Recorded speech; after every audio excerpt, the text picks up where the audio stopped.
Hello दोस्तों, हो जाइए तैयार क्योंकि आज आपकी संडे स्पेशल की क्लास में मैं आपका फेवरेट टीचर के सर आपको पढ़ाने वाला हूं साइंस का पहला चैप्टर, जो कि बहुत ही मज़ेदार होने वाला है। दोस्तों, इस चैप्टर में हम बहुत सारी ऐसी डीपली नॉलेज गेन करेंगे जिससे आपका बहुत सारा नॉलेज एक्सप्लोर होगा। और जिस किसी भी छात्र को साइंस में डर लगता है या बोरिंग लगता है तो यकीन मानिए इस चैप्टर को पढ़ने के बाद आपके बहुत सारे डाउट्स क्लियर हो जाएंगे। और यदि इस तरीके से आप नोट्स बनाते हैं, घर पर उसे प्रिपेयर करते हैं और अपनी हैंड राइटिंग में लिख करके बहुत ही शानदार तरीके से प्रिपेयर करते हैं, तो मुझे पूरा यकीन है कि आप बोर्ड परीक्षाओं में बहुत ही शानदार अंक हासिल करेंगे। तो चलिए दोस्तों, हम बिना किसी देरी के अपना ये वीडियो शुरू करते हैं।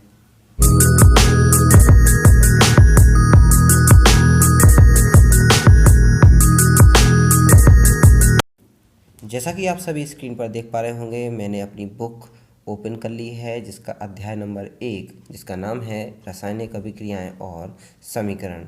दोस्तों, ये चैप्टर आपकी परीक्षा के दृष्टिकोण से इम्पॉर्टेंट तो है ही, लेकिन आपकी डेली लाइफ के लिए भी बहुत इम्पॉर्टेंट है, क्योंकि हमारे चारों तरफ आजकल जो भी माहौल बना हुआ है, जो भी माहौल यहाँ पे क्रिएट किया गया है किसी दूसरे देश द्वारा, या जो बाहर कलकाल चल रहा है, उसके लिए जिम्मेदार है यही चैप्टर।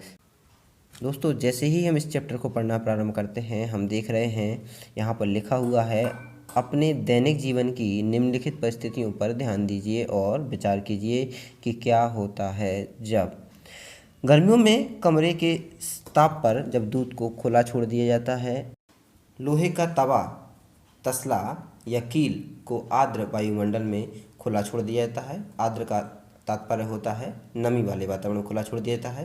अंगूर का किण्वन हो जाता है। भोजन पकाया जाता है। हमारा शरीर भोजन को पका लेता है। हम सांस लेते हैं। इन सभी परिस्थितियों में प्रारंभिक वस्तु की प्रकृति तथा पहचान कुछ न कुछ बदल जाती है। पदार्थ के भौतिक और रासायनिक परिवर्तनों के बारे में हम पिछली कक्षाओं में पढ़ चुके हैं। जब कोई रासायनिक परिवर्तन होता है तो हम कह सकते हैं कि एक रासायनिक अभिक्रिया हुई। शायद आप सोच रहे होंगे कि रासायनिक अभिक्रिया का वास्तविक अर्थ क्या है। हम कैसे जान सकते हैं कि कोई रासायनिक क्रिया हुई कि नहीं। इन प्रश्नों के उत्तर के लिए आइए हम कुछ क्रियाकलाप करते हैं। जैसा कि दोस्तों आप सभी देख पा रहे होंगे कि उसने यहाँ क्रियाकलाप 1.1 में कुछ हमें करके दिखाया है, लेकिन हम इस प्रयोग को करने से पहले आपसे यह कहना चाहते हैं कि यदि आपको बेसिक सी चीज़ें पता नहीं हैं तो इस वीडियो को कंटिन्यू तरीके से देखिए, क्योंकि इस वीडियो के माध्यम से हम आपको सारे डाउट्स क्लियर कराने वाले हैं। 9th क्लास में हमने बहुत सारी चीज़ों के बारे में पढ़ा, अणु, परमाणु, यौगिक, इन सारी चीज़ों के बारे में एक बार फिर से सरसरी नज़र डाल लेते हैं और आपको हम बताते हैं कि पदार्थ में क्या क्या होता है। साथ ही साथ हम जान पाएंगे कि पदार्थ के भौतिक और रासायनिक गुणों में क्या अंतर होता है, अणु, परमाणु और यौगिक में क्या अंतर होता है, उसके हम चित्र भी देख पाएंगे और उसकी बहुत सारी बेसिक नॉलेज जो हो सकता है MCQ यानी कि वैकल्पिक प्रश्नों में आपकी सहायता करेंगे। तो इस वीडियो में बने रहने के लिए आपको वीडियो पूरी देखनी होगी, और जैसे ही आप ये वीडियो पूरी देखेंगे तो मेरा वादा है कि आप बहुत कुछ सीखकर इस वीडियो से जाएंगे। तो चलिए दोस्तों, हम नज़र डाल लेते हैं कि पिछली कक्षाओं में हमने अभी तक क्या क्या पढ़ा। तो दोस्तों, आपने पिछली कक्षाओं में परमाणु, अणु और यौगिक के बारे में तो सीखा ही होगा। तो आइए एक बार फिर से देख लेते हैं। यहाँ पर मैंने परमाणु यानी एटम्स की एक परिभाषा लिख रखी है, जिसके अनुसार किसी पदार्थ का सबसे छोटा या अति सूक्ष्म कण जिससे मिलकर वह बना होता है परमाणु कहलाता है। परमाणु इतने सूक्ष्म होते हैं कि इन्हें खाली आँखों से अर्थात नग्न आँखों से नहीं देखा जा सकता। अब दोस्तों, यहाँ पर बात आती है पदार्थ। पदार्थ क्या होते हैं? देखिए दोस्तों, आपके चारों तरफ जो भी चीज़ें आपको दिखाई दे रही हो, चाहे वो गेट हो, मकान हो, घर हो, ईंट हो, पत्थर हो, पेड़ हो, पौधे हों, ये सभी पदार्थ हैं। और इनका वह छोटे से छोटा कण जिसे और अधिक छोटा नहीं किया जा सकता, वह अंतिम बारीक कण हो सकता है जिसे आप आंखों से देख ही ना सकते हो। जी हाँ, परमाणु को आंखों से नहीं देख सकते। तो वह छोटे से छोटा कण जिससे मिलकर वह बना है, जैसे मान लीजिए यहाँ पर ईंट की बात कर लीजिए। घरों में जो ईंट लगी होती है ना, मैं उस ईंट की बात यहाँ पर कर रहा हूँ। उस ईंट को ले लीजिए। उस ईंट का वो जो हमारे घरों में प्रयोग होती है वो ईंट किसी न किसी छोटे से छोटे पार्टिकल्स यानी परमाणु से मिलकर बनी होती है। उसका वह छोटे से छोटा कण जिससे वह ईंट मिलकर बनी है वही कहलाता है उसका परमाणु, जिसे हम आँखों से खाली आँखों से नहीं देख सकते। दुनिया में जितने भी पदार्थ हैं उन सब के परमाणु का परमाणु भार, परमाणु संख्या अलग होती है। उदाहरण के लिए आप एक बाल्टी में पानी ले लीजिए और एक बाल्टी में रख लीजिए ईंटें। अब आप देखेंगे कि जिस बाल्टी में ईंटें रखी हुई हैं उसका वजन पानी वाली बाल्टी से अधिक है। ऐसा क्यों हुआ? ऐसा इसलिए हुआ क्योंकि पानी के एक सबसे छोटे कण यानी परमाणु का भार ईंट के सबसे छोटे कण यानी परमाणु के भार से कम है। जी हाँ, क्योंकि हमने आपको बताया है कि परमाणु क्या है, वह छोटे से छोटा कण है पदार्थ का जिसे और अधिक छोटा नहीं किया जा सकता। परमाणु बम तो सुने हो ना, वो परमाणु बम जो दिखाई नहीं देता, नागासाकी और हिरोशिमा पे गिरा था ना जापान में, जहाँ पर आज भी संतानें वहाँ की अपंग पैदा होती हैं। तो ये क्या है? परमाणु का। और ये क्यों होती हैं संतानें ऐसी? उसका रिएक्शन है ना। तो इस चैप्टर में हम केवल इतना ही सीखने वाले हैं कि ये रिएक्शन कैसे करते हैं, परमाणु होते क्या हैं, अणु क्या होते हैं, यौगिक क्या होते हैं, इन सब का बेसिक कॉन्सेप्ट हम जानने का प्रयास करेंगे। आगे बढ़ते हैं परिभाषा में। इसमें लिखा हुआ है क्या कि परमाणु के केंद्र में यानी जो परमाणु होता है यानी जो कण होता है उसके केंद्र में न्यूट्रॉन और प्रोटॉन नामक दो कण होते हैं, जबकि एक कण होता है इलेक्ट्रॉन। इलेक्ट्रॉन इसके नाभिक यानी केंद्र के चारों ओर विभिन्न विभिन्न कक्षाओं में परिक्रमा करता हुआ रहता है। इलेक्ट्रॉन पर ऋणावेश होता है। न्यूट्रॉन उदासीन होता है। उदासीन का तात्पर्य होता है दोस्तों उस पर कोई भी चार्ज नहीं होता, ना ही वो धनात्मक होता है ना ही ऋणात्मक, और जबकि प्रोटॉन पर धनावेश होता है। अब जैसे जैसे हम इसके बारे में आगे पढ़ते जाएंगे आपको सारी बातें पता चल जाएंगी कि सर ये चार्ज क्या होता है, धनावेश क्या होता है, ऋणावेश क्या होता है। जैसे जैसे हम वीडियो में आगे बढ़ते जाएंगे आपको सारी नॉलेज मिलती जाएगी।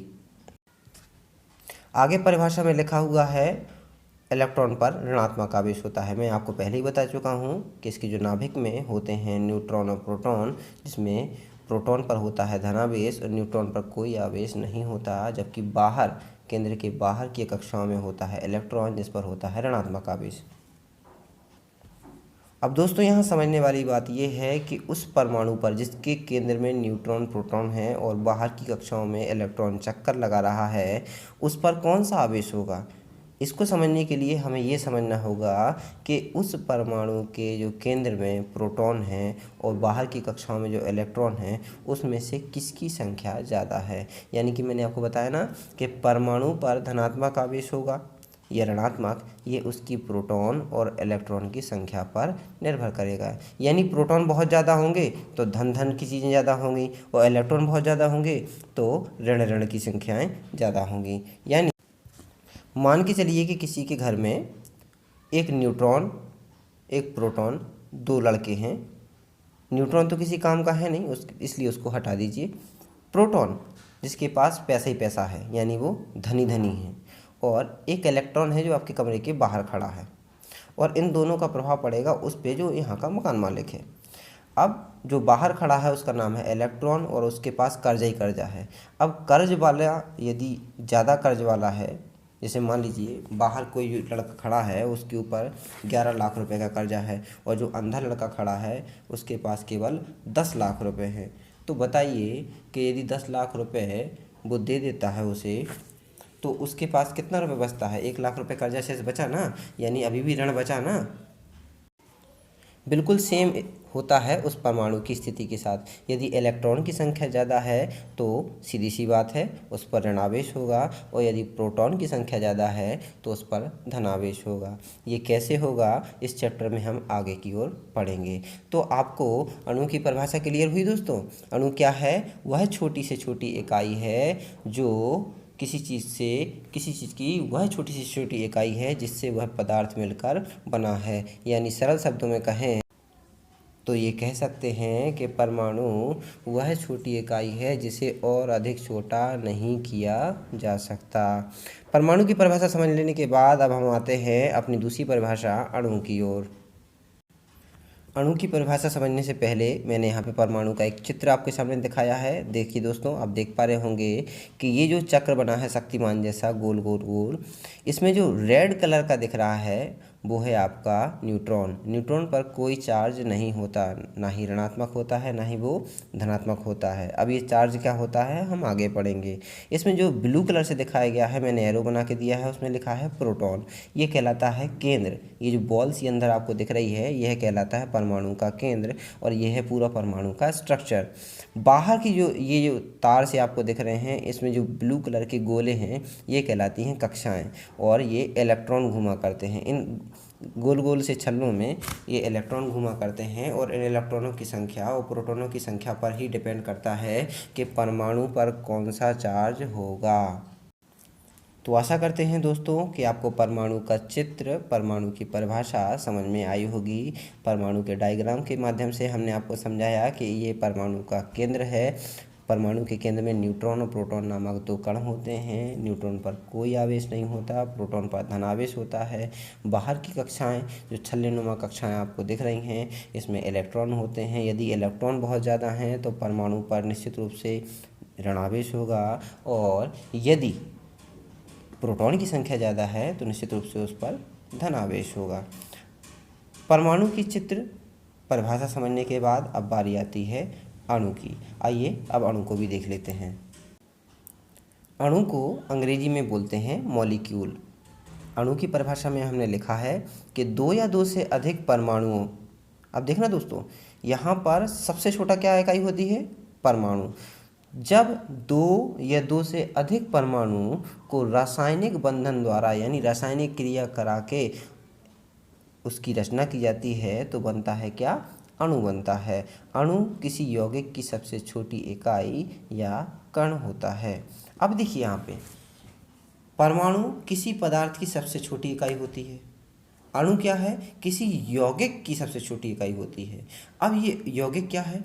यौगिक कहलाता है दोस्तों किसी दो पदार्थ के जब दो या दो से अधिक परमाणु मिलते हैं और एक निश्चित मात्रा में मिलते हैं तो बनता है क्या? यौगिक। और यौगिक का जो सबसे छोटा कण होता है वो कहलाता है अणु। और अणु किससे मिलकर बना होता है? परमाणुओं से। तो परमाणु की परिभाषा हमने सीख ली है। अणु की परिभाषा में हमने देखा क्या कि दो या दो से अधिक परमाणुओं के रासायनिक बंधन द्वारा अणु की क्या होती है? रचना होती है। अणु किसी यौगिक की सबसे छोटी इकाई या कण होता है जो स्वतंत्र अवस्था में रह सकता है। अब देखिए आगे इसमें लिखा हुआ है कि अणु भी परमाणु की तरह ही छोटे होते हैं, किंतु इन्हें उच्च क्षमता वाले सूक्ष्मदर्शी से देखा जा सकता है। यानी दोस्तों ये यहाँ कहने का ये प्रयास कर रहा है कि अणु होते तो छोटे ही हैं, लेकिन इसे यदि अच्छा क्वालिटी वाला महंगा सा सूक्ष्मदर्शी यूज़ किया जाए तो उसे देखा जा सकता है, परंतु परमाणु को नहीं देखा जा सकता। अब आपकी जो ब्लड की जाँच होती है ना, जो खून में जो भी बैक्टीरियाज मिलते हैं, खून की जांच होती है ना, वो अणु को देखकर ही होती है। यानी उसे सूक्ष्मदर्शी से देखकर ही बताया जाता है कि जो खून में पार्टिकल्स में जो भी बैक्टीरिया के अणु मिल गए हैं, अणु परमाणु नहीं अणु मिल चुके हैं, उन अणुओं की पहचान कर ली जाती है और बता दिया जाता है कि आपकी ब्लड रिपोर्ट में ये है, आपको टाइफाइड है, आपको मलेरिया है, वगैरह वगैरह। आइए अणु की परिभाषा को अब आगे बढ़ाते हैं। परिभाषा में आगे लिखा हुआ है कि ऑक्सीजन के दो परमाणु मिलकर O2 यानी अणु की रचना करते हैं। यानी आपको यहाँ पे समझने वाली बात यह है कि ऑक्सीजन के दो परमाणु, यानी ऑक्सीजन का एक परमाणु हो गया O, एक और परमाणु लेंगे O और दोनों को मिला देंगे तो बन जाएगा O2, और ये बनी हुई संरचना है वही कहलाती है अणु। जैसा कि हम पूर्व में परिभाषा में सीख चुके हैं कि दो या दो से अधिक परमाणु मिलकर एक अणु की रचना करते हैं। आगे बढ़ते हैं तो यहाँ पे लिखा हुआ है और हाइड्रोजन के यदि हम दो परमाणु और ऑक्सीजन का एक परमाणु, हाइड्रोजन मतलब H से क्या करते हैं? उसे सिम्बोलाइज करते हैं यानी प्रदर्शित करते हैं। हाइड्रोजन के दो परमाणु यानी 2H प्लस एक ऑक्सीजन यानी O H2O यानी जल का एक अणु बनाते हैं। तो इस प्रकार हमने देखा कि परमाणु क्या होती है, सबसे छोटी इकाई होती है किसकी, किसी पदार्थ की, और जबकि अणु क्या होते हैं, किसी यौगिक की सबसे छोटी इकाई होती है। अब हम चलते हैं अणु के स्ट्रक्चर पर कि अणु का स्ट्रक्चर दिखने में कुछ कैसा लगता है।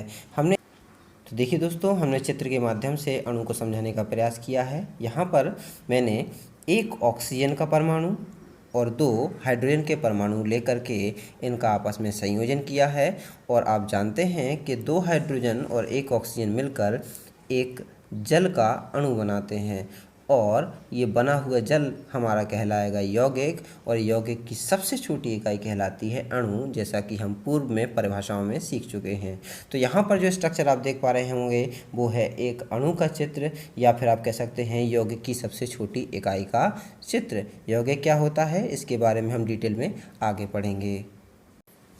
तो अब आगे बढ़ते हैं हम अपनी तीसरी परिभाषा की ओर, यौगिक, जिसे अंग्रेजी में बोलते हैं कंपाउंड। तो देखिए दोस्तों, यहाँ पे मैंने परिभाषा को लिख रखा है कि जब भिन्न भिन्न तत्वों के दो या दो से अधिक परमाणु एक निश्चित अनुपात में मिलाए जाएं या संयोजित किए जाएं, तब यौगिक का एक अणु प्राप्त होता है। यहाँ माफ़ कीजिएगा, अणु के स्थान पे अणु प्राप्त हो गया है, लिख गया है, उससे आप सुधार कर लीजिएगा कॉपी में।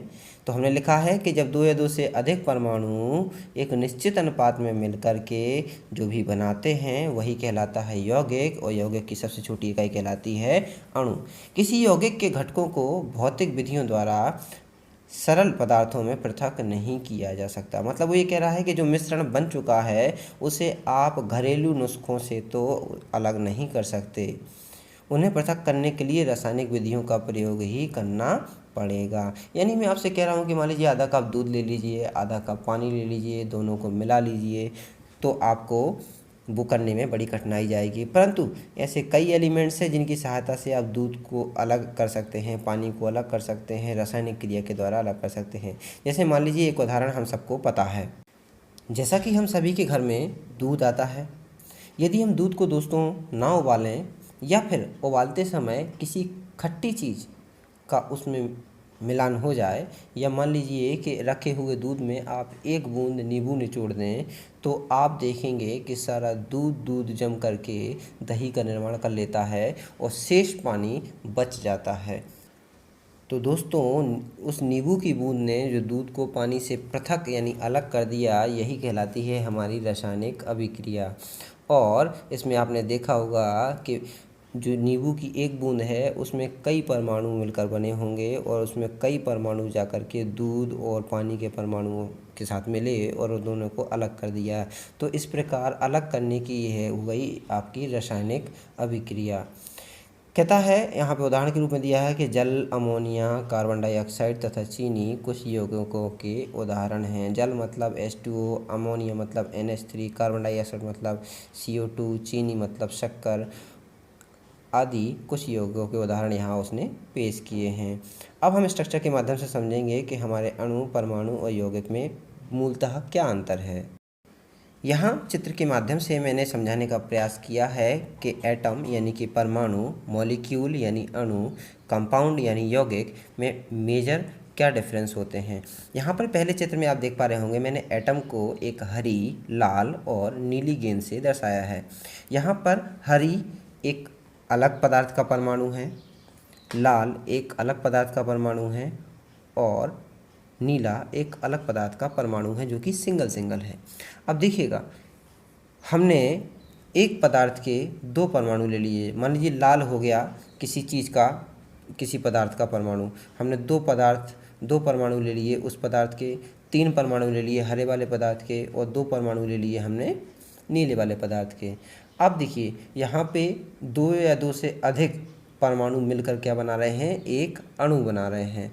और जब दो या दो से अधिक अणु मिल जाते हैं तो बनता है क्या, तीसरे चित्र में देखिए आप, दो अणु है लाल, दो परमाणु है लाल, एक है अणु नीला, तो बना है यौगिक। और ये यौगिक क्रिया करेगा किसके साथ, दो अन्य अणुओं के साथ। ठीक है, तो ये बनता है हमारा यौगिक। देखिए दोस्तों, यहाँ पर मेरा पूरा फोकस है कि मैं आपको किसी भी तरह से रटने से बचाऊं। आपको रटना नहीं है, आपको समझना है, क्योंकि यदि एक बार आपको कॉन्सेप्ट समझ में आ गया तो आप आगे की क्लासेस में अच्छे से कॉम्पीट कर पाएंगे। यहाँ पर आप देख पा रहे होंगे कि जैसे मैंने एटम, मॉलिक्यूल, कंपाउंड यानी कि परमाणु, अणु और यौगिक को अच्छे से समझाने का प्रयास किया है। यदि आपको अच्छे से समझ में अभी नहीं आया है तो एक बार फिर से रिवाइंड करके वीडियो देख लीजिए और आप समझ पाएंगे।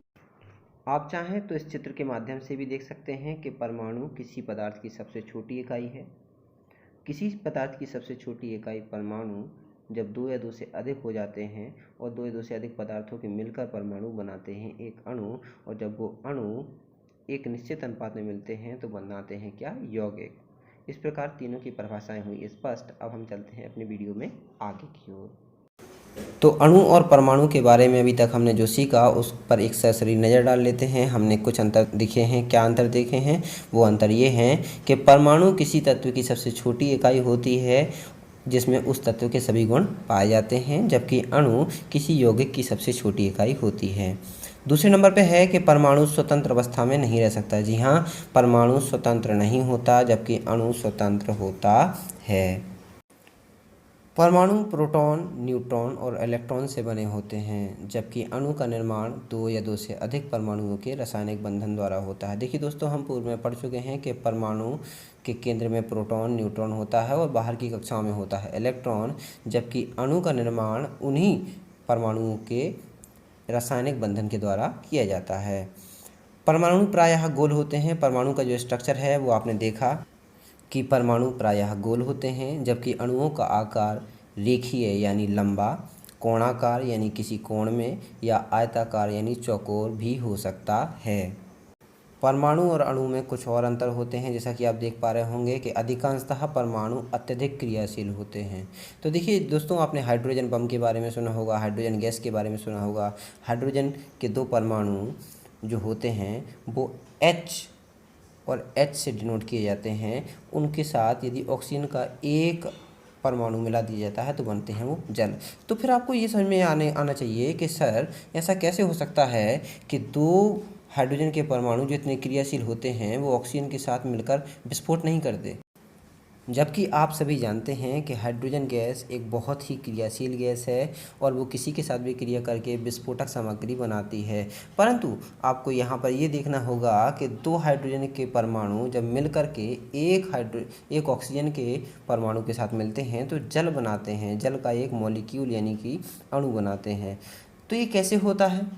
तो ऐसा इसलिए होता है मेरे प्यारे मित्रों, क्योंकि जब दो हाइड्रोजन के परमाणु और एक ऑक्सीजन के परमाणु को एक ऐसे बंधन में बांधा जाता है, एक ऐसी संरचना का निर्माण किया जाता है कि वो इतने टाइट बांधे जाते हैं केमिकल रिएक्शन के द्वारा कि वो जल का निर्माण कर लेते हैं, वो विस्फोट नहीं करते। जैसे जैसे आप चैप्टर में आगे बढ़ते जाएंगे आपको समझ आता जाएगा। तो फिलहाल हम अंतर की ओर आगे बढ़ते हैं। यहाँ पे क्या लिखा है कि अधिकांशतः परमाणु अत्यधिक क्रियाशील होते हैं, भाई हम जानते हैं, और रासायनिक अभिक्रिया में भाग लेते हैं। जी हाँ, जबकि अणु रासायनिक अभिक्रिया में भाग नहीं लेते हैं। जी हाँ, अणु रासायनिक क्रिया में भाग नहीं लेते हैं क्योंकि अणु परमाणु से मिलकर ही बना होता है। जब परमाणु भाग ले रहा है तो अणु को क्या लेना देना। चैप्टर में हम आगे बढ़ते हैं और सीखते हैं कि रासायनिक परिवर्तन और भौतिक परिवर्तन क्या होते हैं। तो आइए देखते हैं रासायनिक और भौतिक परिवर्तनों में क्या अंतर होता है। मैंने यहाँ पे लिखा हुआ है कि एक ऐसा परिवर्तन जिसमें पदार्थ पुनः अपनी अवस्था में प्राप्त नहीं किया जा सकता रासायनिक परिवर्तन कहलाता है। जी हाँ, रासायनिक परिवर्तन एक ऐसा परिवर्तन होता है बच्चों जिसे यदि हम एक बार केमिकली रिएक्ट कर दें, रासायनिक तरीके से बना दें, तो एक नया पदार्थ बनकर के सामने आ जाता है, लेकिन उसे पुनः हम वापस वही पदार्थ नहीं बना सकते। जबकि भौतिक परिवर्तन क्या होता है, इसमें पदार्थ पुनः उसी अवस्था में प्राप्त किया जा सकता है। दूसरे यहाँ पे मैंने लिखा है कि इस परिवर्तन यानी कि रासायनिक परिवर्तन से बनने वाले पदार्थ के रासायनिक गुणधर्म पूर्णतः बदल जाते हैं। देखिए दोस्तों, यदि हम एक बार दूध को नींबू डाल करके रासायनिक अभिक्रिया करा करके दही में जमा दें तो दही से पुनः दूध प्राप्त नहीं किया जा सकता, यानी कि बनने वाला नया पदार्थ पूरी तरह बदल जाता है और पुराने गुणधर्म नहीं बचते हैं। जबकि भौतिक परिवर्तनों में इसके उलट होता है। इस प्रकार के परिवर्तनों में केवल इसकी भौतिक अवस्थाओं में परिवर्तन होता है, जैसे कि रंग, गंध इत्यादि इत्यादि में परिवर्तन आ जाता है। रासायनिक परिवर्तन स्थायी होते हैं, यानी कि जो एक बार अवस्था बदल दी तो फिर बदल दी, इन्हें पुनः प्राप्त नहीं किया जा सकता। जबकि भौतिक परिवर्तन अस्थायी होते हैं, यानी कुछ समय पश्चात इन्हें पुनः प्राप्त भी किया जा सकता है। रासायनिक परिवर्तन में नया पदार्थ बनता है और भौतिक परिवर्तन में कोई नया पदार्थ नहीं बनता। रासायनिक परिवर्तन के उदाहरण के तौर पे हम समझ सकते हैं, जैसे लोहे में जंग लगना, यानी आपकी साइकिल यदि नमी में बाहर रखी रहे और लोहे में जंग लग जाए तो आप देखते हैं कि धीरे धीरे लोहे का वजन कम हो गया है, यानी उसकी जो ठोसनेस है, जो उसकी हार्डनेस है, वो कम हो गई है और लोहा पूरी तरह से गल चुका है। जबकि भौतिक परिवर्तनों के उदाहरण के तौर पे आप बर्फ़ का पिघलना देख लीजिए। मान लीजिए आपकी बर्फ़ है जो कि पानी का ही एक ठोस रूप है, उस बर्फ़ को आप बाहर के टेम्परेचर में, जो कि 37 डिग्री, 47 डिग्री या 45 डिग्री के आसपास रहता है आपके यहाँ का, अपने यहाँ का, तो उसमें रख दीजिए। धीरे धीरे आप देखेंगे कि बर्फ़ पिघल गई। और यदि आप उसको गैस पे चढ़ा देंगे तो बर्फ़ का में आपकी वेपरेट हो जाएगी, यानी कि बाष्पीकृत हो जाएगी। और उस बाष्प को यदि आप ढक्कन रख देते हैं तो वो सारी बाष्प आपके ढक्कन पे चली जाती है और उस बाष्प को आप फिर से प्राप्त कर सकते हैं। और यदि फिर से फ्रिज में रख देते हैं तो फिर से वह जम जाती है और जिसे हम बर्फ़ के रूप में फिर से प्राप्त कर सकते हैं। तो दोस्तों, ये ही था हमारा भौतिक परिवर्तन। भौतिक परिवर्तन में हम वस्तु को पुनः प्राप्त कर सकते हैं, परंतु रासायनिक परिवर्तन में हम वस्तु को पुनः प्राप्त नहीं कर सकते। तो दोस्तों, संडे स्पेशल की क्लास होती है आज यहीं समाप्त। आपको ये वीडियो लेक्चर कैसा लगा हमें कमेंट बॉक्स में लिखकर ज़रूर बताइए। और यदि आपको इसकी अगली वीडियो बहुत जल्द चाहिए तो भी हमें कमेंट बॉक्स में लिखकर बताएं, ताकि हम आपकी जल्दी से जल्दी इस वीडियो को अपलोड कर पाएँ। दोस्तों, इस वीडियो को बनाने में मैंने रात को 3 बजे तक इसकी लिखाई की है, तब जाकर ये वीडियो यहाँ तक कंप्लीट हो पाया है। सच में बहुत मेहनत लगती है, परंतु आपकी एक लाइक, आपके एक सपोर्ट, आपके एक कमेंट से हमें बहुत सारी पॉजिटिव ऊर्जा मिलती है। तो आप सभी से हमारा निवेदन है कि आप बड़ी से बड़ी संख्या में दोस्तों के साथ इसे शेयर करें तथा अपने दोस्तों को भी हमारे इस चैनल के बारे में बताएं, ताकि वो भी ऑनलाइन पढ़ाई करके लाभ उठा सकें। यकीन मानिए दोस्तों, यदि आप इस तरह से तैयारी करते हैं तो आपको बोर्ड परीक्षाओं में उच्चतम अंक प्राप्त करने से कोई नहीं रोक सकता। हमारा चैनल आपके लिए प्रतिबद्ध है कि हम आपको अच्छे से अच्छे अंक प्राप्त कराएं। अब जैसे ही हमारा हिस्ट्री का कोई वीडियो लेक्चर अपलोड होता है, हम आपको नोटिफिकेशन के माध्यम से आपको जानकारी मिल ही जाएगी। फिलहाल संडे स्पेशल की ये क्लास साइंस की फर्स्ट चैप्टर हमने आपका पार्ट 1 डाला हुआ है। जल्दी हम पार्ट उसका 2 अपलोड कर देंगे और 4 से 5 पार्ट्स में इसको कंप्लीट कर देंगे। तो मिलते हैं फिर एक नए वीडियो के साथ, तब तक के लिए धन्यवाद।